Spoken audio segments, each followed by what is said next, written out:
हमारे देश के प्रधानमंत्री नरेंद्र मोदी जी, वो मोदी जी जो आतंकी हमलों के बाद भी अपनी रैली कैंसिल नहीं करते, आज उन्हीं का सांसदों के लिए रखा गया डिनर अचानक रद्द हो गया।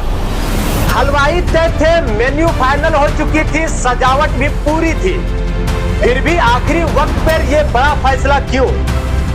क्या एनडीए में सब कुछ ठीक नहीं है या फिर बीजेपी के सांसद ही अपने अब मोदी जी की पकड़ से निकल चुके हैं? दोस्तों, दिल्ली की सियासत में आज एक बहुत बड़ा तूफान उठ चुका है। उपराष्ट्रपति चुनाव से ठीक पहले उपराष्ट्रपति चुनाव की उल्टी गिनती शुरू हो चुकी है। बीजेपी ने एनडीए के सांसदों के लिए एक बेहद अहम डिनर डिप्लोमेसी प्लान की थी। मोदी जी खुद सभी सांसदों को अपने घर बुलाने वाले थे। उद्देश्य साफ था, बंद कमरे की मीटिंग जहां समझाया जाता है कि किसे वोट करना है, आगे अब क्या करना है और क्या नहीं। लेकिन दोस्तों, ठीक ऐन वक्त पर यह डिनर कैंसिल हो गया। हलवाई तय थे, मेन्यू फाइनल हो चुका था, डेकोरेशन टीम भी तैयार थी, सांसदों के लिए गाड़ियों तक की व्यवस्था कर ली गई थी। फिर अचानक ये कैंसिल वाली बात समझ से परे है।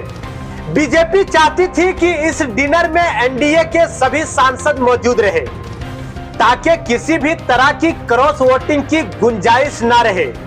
लेकिन अचानक खबर आई कि मोदी जी का डिनर रद्द हो गया और उससे पहले जेपी नड्डा का भी डिनर कैंसिल हो चुका था। टीवी चैनलों पर वजह बताई गई कि भारी बारिश के कारण डिनर कैंसिल कर दिया गया है। लेकिन दोस्तों, क्या सांसद पैदल आने वाले थे? क्या बीजेपी नेताओं के पास गाड़ियां नहीं है? क्या बारिश एक इतना बड़ा कारण हो सकता है कि पीएम मोदी तक का अपना कार्यक्रम रद्द कर दे? याद कीजिए, ये वही मोदी जी हैं जो आतंकी हमले के 2 दिन बाद बिहार में जाकर के रैली कराते हैं। वो कभी कार्यक्रम रद्द नहीं करते, तो फिर इस बार ये कार्यक्रम रद्द क्यों? जानकारों का कहना है कि बीजेपी को क्रॉस वोटिंग का डर सता रहा है।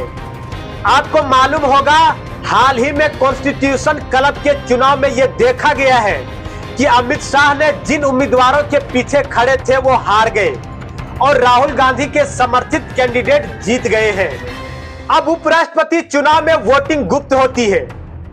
किसने किसे वोट दिया ये किसी को पता नहीं चलता।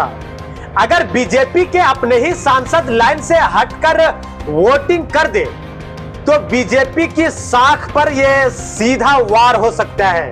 राहुल गांधी पहले ही दावा कर चुके हैं, बीजेपी के कई सांसद उनके संपर्क में हैं। उनकी वोटर अधिकार यात्रा के दौरान बिहार में उन्होंने पब्लिकली कहा था कि हमारे पास बीजेपी सांसदों के मैसेज आ रहे हैं। अब डिनर का अचानक रद्द होना इस दावे को और भी मजबूत कर रहा है। क्या बीजेपी को अपने ही सांसदों पर भरोसा नहीं रहा या एनडीए के सहयोगी दल मोदी जी के रणनीति से खुश नहीं है? अब दोस्तों, एक बात और, आंध्र प्रदेश के पूर्व सीएम चंद्रबाबू नायडू और उनके बेटे की अचानक दिल्ली पहुंचकर पीएम मोदी से मुलाकात ने भी सवाल खड़े कर दिए हैं।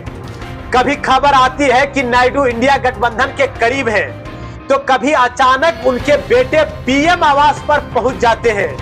वहीं जगन मोहन रेड्डी भी राहुल गांधी के साथ होटल लाइन पर बातचीत का दावा कर चुके हैं।